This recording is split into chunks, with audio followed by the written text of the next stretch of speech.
ఒక నది ఒడ్డున ఒక కష్టపడే ముసలి ఉండేది. ఆ ముసలి రోజు ఉదయాన్నే లేచి నది చుట్టుపక్కల ప్రాంతంలో పండ్లు సేకరించుకుంటూ చాలా కష్టపడేది. ఆ అడవికి కొద్ది దూరంలోనే ఒక జిత్తుల మారి నక్క ఉండేది.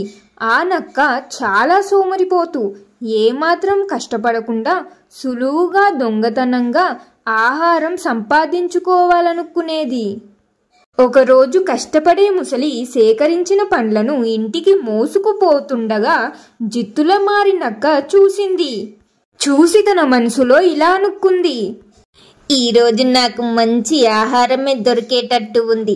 ఈ ముసలిని ఎలాగైనా మాయమాటల్లో పడేసి ఈ పండ్లన్నిటిని దోచుకోవాలి అని తన మనసులో అనుకుంది జిత్తుల మారి నక్క. నక్క తన ముఖంపై అమాయకపు నవ్వును పెట్టుకొని ముసలి దగ్గరికి వచ్చి ఇలా చెప్పింది, అయ్యో నా ప్రియమైన మిత్రమా, నువ్వు ఈ చిన్న పండ్ల కోసం ఎందుకు ఇంత కష్టపడుతున్నావు? నేను నీకు ఒక అద్భుతమైన రహస్యం చెబుతాను.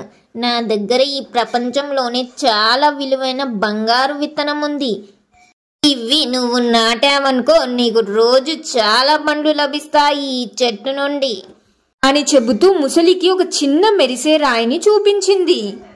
ముసలి ఆశ్చర్యంతో ఇలా చెప్పింది, ఏంటి, బంగారు విత్తనమా? అదేంటి, దానిని ఎలా నాటాలి అని ముసలి చాలా అమాయకంగా అడిగింది. నక్క దాన్ని మరింత రెచ్చగొడుతూ ఇలా చెప్పింది, ఇది మామూలు విత్తనం కాదు. దీనిని నాటితే ఒక రోజులోనే చాలా పండ్లు కాస్తాయి. అయితే దీని మహిమ పని చేయాలంటే నీవు నీ కష్టాన్ని నమ్ముకొని సేకరించిన పండ్లన్నిటినీ ఈ విత్తనానికి నైవేద్యంగా ఇచ్చేయాలి. అప్పుడు నువ్వు రోజు దీనికంటే రెట్టింపు పండ్లను పొందుతావు అని ముసలికి ఎంతో ఆశను చూపించింది నక్క. ముసలి మొదట ఆ నక్క మాటలకు కొంచెం ఆశపడింది. కానీ ఆ వెంటనే దానికి తన స్నేహితుడు చెప్పిన తెలివైన మాటలు గుర్తుకొచ్చాయి. ఒక రోజు ఎలుగుబంటి ముసలితో ఇలా చెప్పింది, చూడు మిత్రమా, తక్కువ సమయంలో కష్టపడకుండా ఎక్కువ లాభం ఆశించే చోటే మోసం దాగి ఉంటుంది. ఏది కూడా సులభంగా రాదు. ఒకవేళ అది వచ్చినా కూడా దానిలో ఏదైనా మోసం ఉంటుంది. అది ఎక్కువ కాలం ఉండదు. అలా ముసలికి నక్క ఆశను చూపెడుతున్నప్పుడు ఎలుగుబంటి మాటలు గుర్తుకు రావడంతో అది మనసులో ఇలా అనుకుంది, ఇప్పుడు నేను ఈ విత్తనాన్ని నాటితే త్వరగా పండ్లు ఎందుకు వస్తాయి? ఇందులో ఏదో మోసం ఉండి ఉండొచ్చు. ఈ నక్క మాటలను అస్సలు నమ్మకూడదు అని ముసలి అనుకొని నవ్వుతూ నక్కతో ఇలా చెప్పింది, అవును నక్క మిత్రమా, ఇంత మంచి విషయాన్ని చెప్పావు. సరే, ఈ విత్తనం గురించి నా స్నేహితుడైన ఏలుగుబంటికి కూడా తెలియజేశాం. ఆయన న్యాయంగా నిజాయితీగా తీర్పు చెబుతారు కదా. ఆయన ముందు ఈ విత్తనాన్ని నాటి పండ్లు వస్తే ఆ పండ్లను సగం సగం పంచుకుందాం. ఒకవేళ మోసమని తెలిస్తే నువ్వు చేసిన పనికి అందరికీ క్షమాపణ చెప్పాలి. నీకు తగిన శిక్ష పడుతుంది. సరేనా, దీనిని నువ్వు ఒప్పుకుంటావా అని గట్టిగా చెప్పింది నక్కతో. నక్కకు ముసలి మాటలు వినగానే గుండె జలక్కుమంది.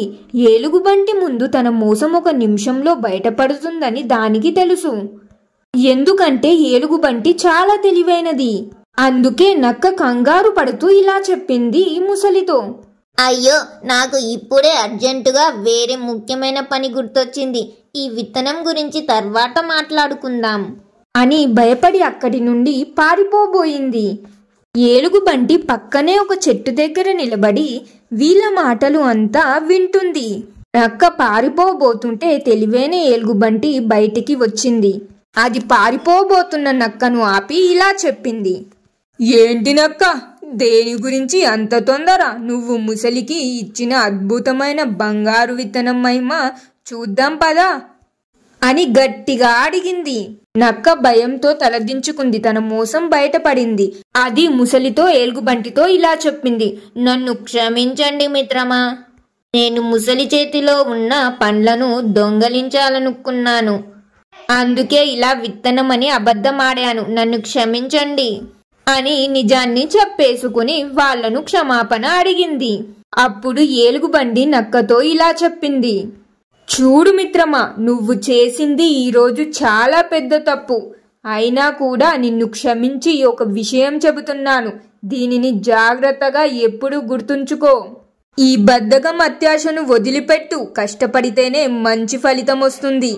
ఇలా ఎన్ని రోజులు నువ్వు అబద్ధాలు ఆడినా ఏదో ఒక రోజు ఈ రోజులాగానే నీ అబద్ధాలు అన్ని బయటపడతాయి. ఇప్పటి నుంచైనా కష్టపడి జీవించు అని ఎలుగుబంటి నక్కకు బుద్ధి చెప్పింది.